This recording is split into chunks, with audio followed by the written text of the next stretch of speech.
sommes en compagnie de Margaret Kranzel. Je vous présente comme bénévole en environnement, mais on va élargir notre champ d'action. On va apprendre à mieux vous connaître. D'abord, merci de nous être loué ce temps. C'est gentil. Ça fait plaisir. Dites-moi, le bénévolat, c'est nouveau dans votre vie? Bien, c'est pas si nouveau que ça. Là, c'est je dirais, le plus grand projet auquel je m'attaque, puis je suis en compagnie de bons confrères de service, si on veut. On est un comité, puis on est ensemble depuis le début. Parlez-nous de ce projet. projet-là. C'est un beau groupe. C'est un projet d'aire protégée. On vise un niveau 3, une réserve de biodiversité. Donc, c'est un type d'aire protégée qui ne permet pas d'exploitation industrielle, mais qui permet une utilisation de cueillette, de chasse, de pêche, de plein air du territoire. Donc, l'idée, c'est pas nécessairement de tout arrêter la fréquentation puis le contact humain, mais d'essayer de permettre assez d'espace pour que la nature reste vraiment intacte.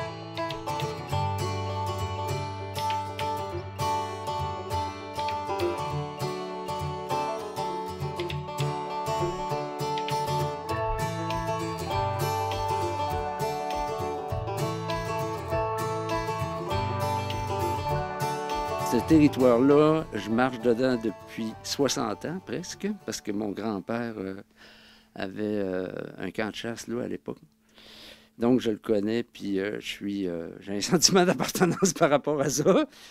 Et il y a 10 ans, Margaret et moi, quand on a constaté ce qui se faisait comme coupe forestière sur des sommets comme le Mont de l'Ouest, où on abattait à blanc les épaules du Mont de l'Ouest, on s'est dit non, faut que ça arrête parce que les dommages sont beaucoup trop grands. C'est comme ça que l'idée a commencé. On est sur une réserve, la réserve faunique de Matane. Pourquoi on se doit de protéger un territoire qui est déjà dans une réserve?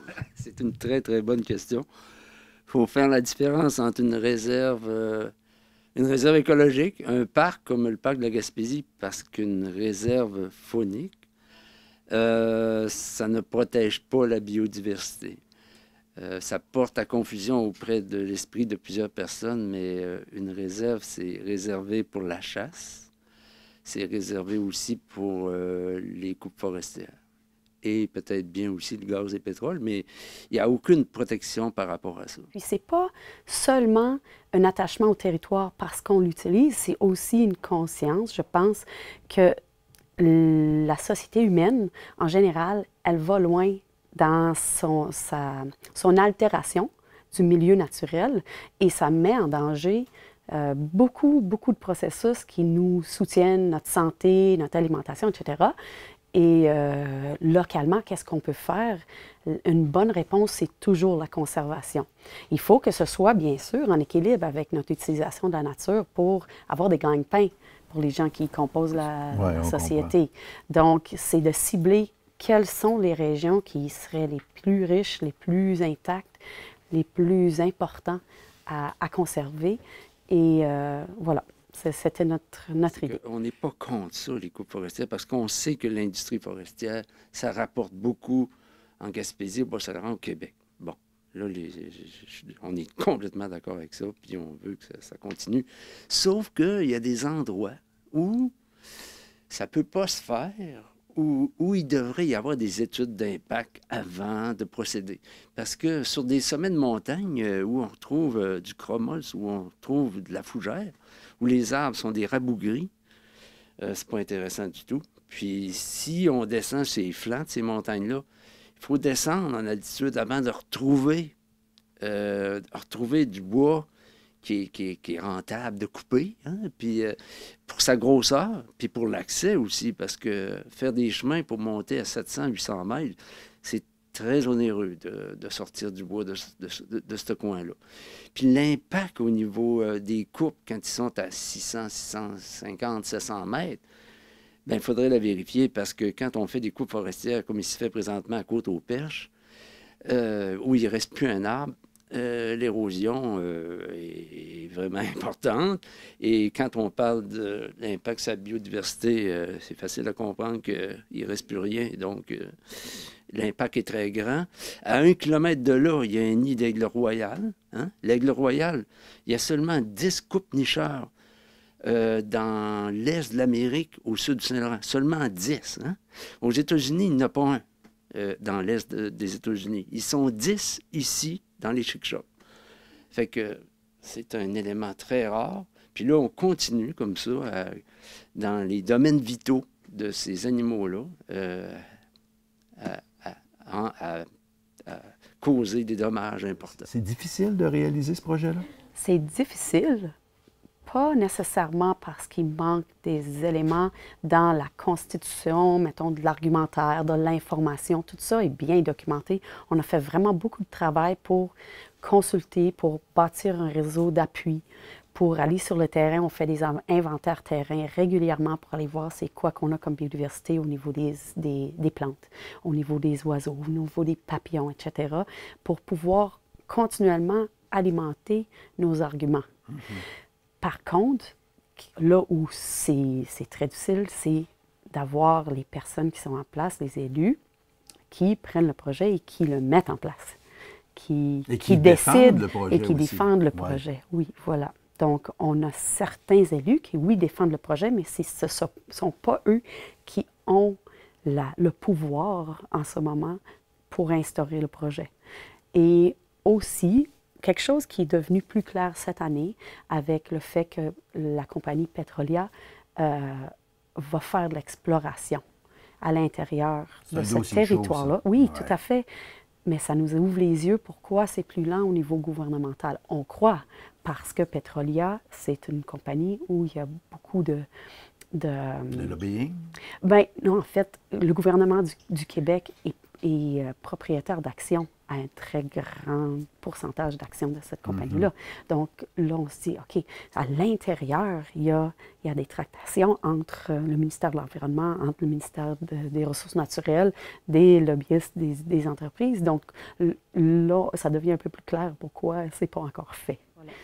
On parle de bénévolat en environnement dans le cas qui vous concerne, mais on sait aussi que vous êtes impliqué bénévolement au niveau d'organismes humanitaires. J'ai eu la chance ici avec le Cégep d'accompagner un groupe d'étudiants en Équateur pour un voyage de coopération internationale qui avait comme but d'amener des étudiants en soins infirmiers dans des villages plus reculés de l'arrière-pays, dans les Andes, et d'offrir des services médicaux à des gens qui ont moins accès aux docteurs à l'intérieur et infirmiers, etc., dans le réseau de santé de l'Équateur. Vous êtes professeur de biologie, donc oui. Vous aviez plusieurs intérêts, parce que, bon, on a parlé d'environnement.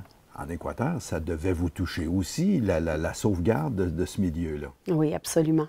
J'ai vu des écosystèmes magnifiques. Puis c'est un pays où il y a beaucoup encore de nature intacte. C'est intéressant. Voilà, donc il y avait le côté santé, biologie, j'enseigne en soins infirmiers. Ça m'intéressait beaucoup d'accompagner des étudiants et des professeurs en soins. Puis on avait aussi des gens qui étaient déjà professionnels dans le milieu des soins qui nous accompagnaient. Donc, vraiment d'avoir plus le côté terrain de la pratique en soins infirmiers, mais aussi ça nous permettait de voir la nature, les écosystèmes. C'était vraiment très intéressant. On est allé visiter différentes chutes avec les gens de chaque village. Alors, en fait, il y avait presque une chute à chaque village. C'était toujours là qu'ils nous amenaient. C'était toujours très magnifique. Puis Margaret, elle voulait toujours se laver, tu sais, dans l'eau. Puis, elle avait toujours son savon biologique, je me rappelle. Elle était tellement respectueuse de la nature. Nous autres, c'était toutes des choses qu'on n'avait pas pensé, d'amener. Fait qu'elle nous fournissait toujours un savon bio pour qu'on détruise pas ça, en fait, ces beaux milieux-là que les gens nous faisaient visiter. Là. En fait, elle nous a permis de s'intégrer adéquatement dans les milieux. Parce qu'on changeait souvent de village. Juste échanger, Avec le vocabulaire, c'est pas suffisant. Ça prend quelqu'un de chaleureux, ça prend quelqu'un de sociable, qui s'intéresse aux gens, qui connaît la culture aussi. Puis Margaret, elle avait tout ça, elle porte tout ça en elle. Elle est tellement passionnée, puis elle aime les gens. C'est quelqu'un de très social. Fondamentalement, à l'intérieur de vous-même, vous êtes quelqu'un, vous êtes une aimante. Vous êtes une aimante de la nature, oui, mais de l'être humain. On nous a dit que vous aimiez tout le monde. Oui, c'est vrai. C'est vrai, c'est une belle richesse, les êtres humains, c'est ça. Et c'est pourquoi il faut les préserver. Oui, c'est ça. Puis préserver les conditions dans lesquelles les générations qui viennent vont grandir. On sait que si l'environnement dégrade trop, on va avoir des pénuries au niveau de la nourriture saine. On va avoir plus de maladies respiratoires. Il y a beaucoup de la qualité de vie, des choses qu'on prend pour acquis à tous les jours qui dépendent de l'environnement. Puis ça, les gens, je pense, ne sont pas assez conscients de ça. Donc, si on veut léguer un environnement, une terre qui peut donner des belles conditions de vie pour nos enfants, pour la prochaine génération, il faut agir aujourd'hui. Puis je pense que oui, il faut que les gouvernements aient une pensée progressiste à ce niveau-là, mais aussi les citoyens. Ah, Margaret, bon, c'est une personne extraordinaire qui est impliquée au niveau de l'environnement, au niveau de l'aide humanitaire. C'est une personne qui est dévouée, que j'admire beaucoup. Premièrement, elle est dynamique, toujours souriante. Ça, c'est Margaret. Toujours de bonne humeur, mais surtout passionnée. Ouais, c'est une grande passionnée. Je pense que les professeurs sont importants dans une société.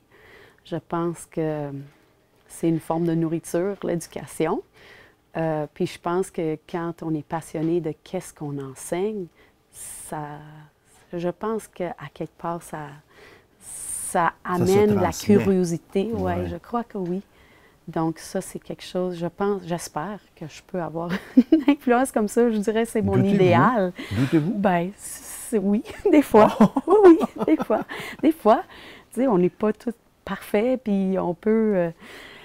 je pense que dans notre métier, il y a toujours place à l'amélioration, puis on a toute notre couleur, puis nos étudiants sont tous différents. On va avoir une relation qui va être différente avec chacun.